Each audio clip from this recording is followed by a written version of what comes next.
देखिए साथी, हम लोग अभी खाना खाने आए हैं बैजनाथ भोजनालय में। ये मेरा साथी है छोटा भाई है, अभी लाज मान रहा है।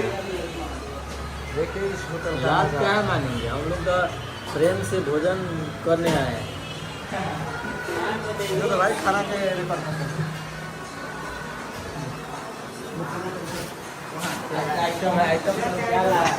आइटम देखिए क्या क्या है यहाँ पर।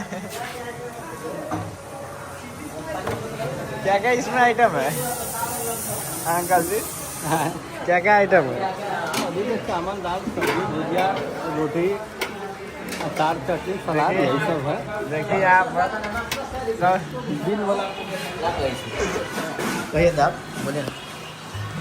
आपके सबसे सस्ता खाना खाना है तो मलंगवा के बैजनाथ भोजनालय में आइए। यहाँ सस्ता और अच्छा खाना मिलता है। देखिए खाना हम लोग का आ गया है, आपको दिखाने जा रहे हैं। देखिए 100 रुपया में कितना वेराइटी आ रहा है, भात दाल सलाद तरकारी भुजिया चटनी, और इतना ये चीज़ पहला आ रहा बाइट है। और ये पहला बाइट टेस्ट करने के लिए जा रहे हैं। देखिए मेरा साथी खा रहा है, कैसा लगा? मस्त लगा ना? 100 रुपया में बहुत अच्छा बना।